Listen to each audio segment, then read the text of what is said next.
Chapitre 20. Modèle ondulatoire et particulaire de la lumière. Cours. Grand 1. Modèle ondulatoire de la lumière.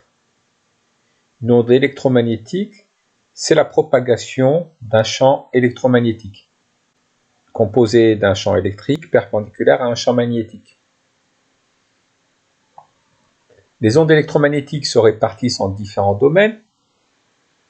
Les plus énergétiques sont les rayons gamma, puis les rayons X, les ultraviolets, la lumière visible, les infrarouges, les micro-ondes, les ondes radio et les grandes ondes. Ces domaines sont déterminés par la fréquence. Donc parmi ces ondes électromagnétiques, nous avons la lumière visible, délimitée par le violet situé à 400 nanomètres et le rouge situé à 800 nanomètres. La lumière visible fait partie des ondes électromagnétiques. Elle a une longueur d'onde comprise entre 400 nanomètres pour le violet et 800 nanomètres pour le rouge. La longueur d'onde des infrarouges, rayonnement non visible, est comprise entre 800 nanomètres et le millimètre.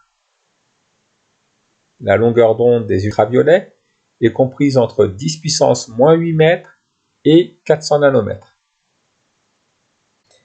La célérité d'une onde électromagnétique dans le vide vaut 3 fois 10 puissance 8 mètres par seconde. On la note petit c.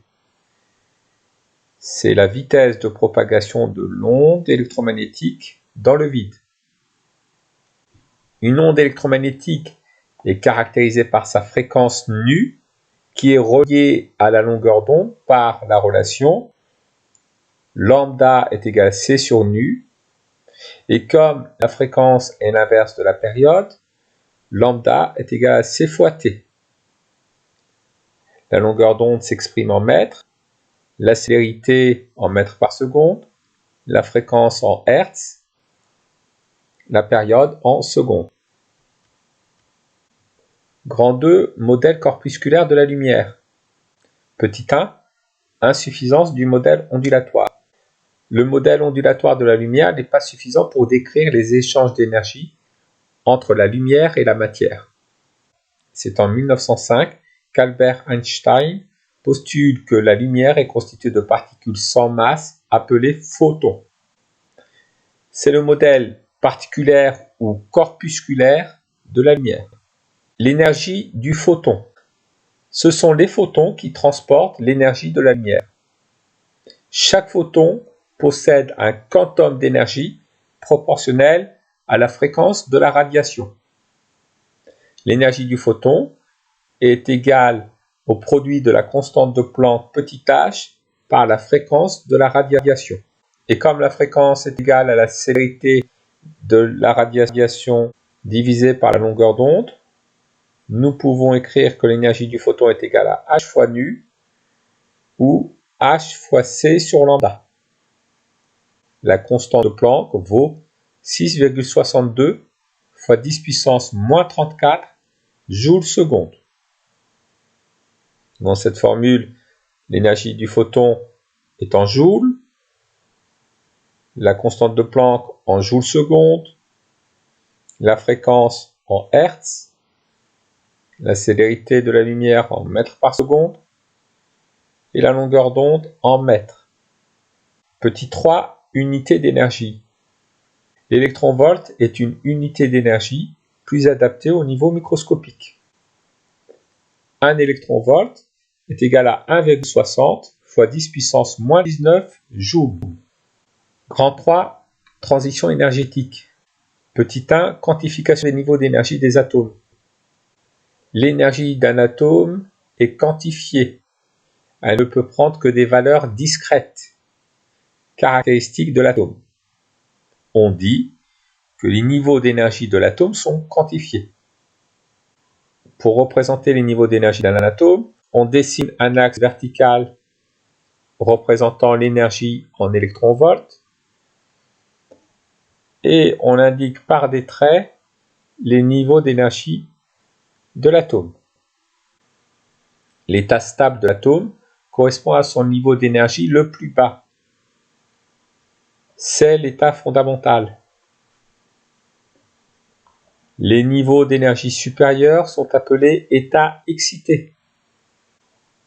Petit 2, transition énergétique. La transition d'un atome entre deux niveaux d'énergie est appelée transition quantique. Petit a, absorption. Nous avons représenté deux niveaux d'énergie d'un atome, E inférieur et E supérieur. On suppose que l'atome initialement est dans un état d'énergie E inférieur. Un atome dans un état d'énergie E inférieur peut absorber un photon d'énergie H nu s'il possède un niveau d'énergie supérieur E sup, tel que l'écart énergétique entre le niveau d'énergie supérieur et le niveau d'énergie inférieur soit égal exactement à l'énergie du photon absorbé. Si ce n'est pas le cas, le photon n'est pas absorbé. S'il n'existe pas de niveau d'énergie supérieur tel que E sup moins E inf soit exactement égal à l'énergie du photon, le photon n'est pas absorbé.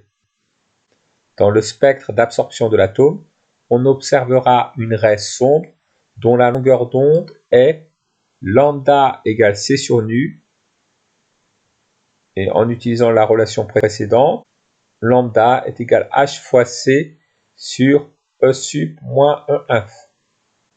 Les raies noires correspondent à des radiations absorbées par l'atome d'hydrogène.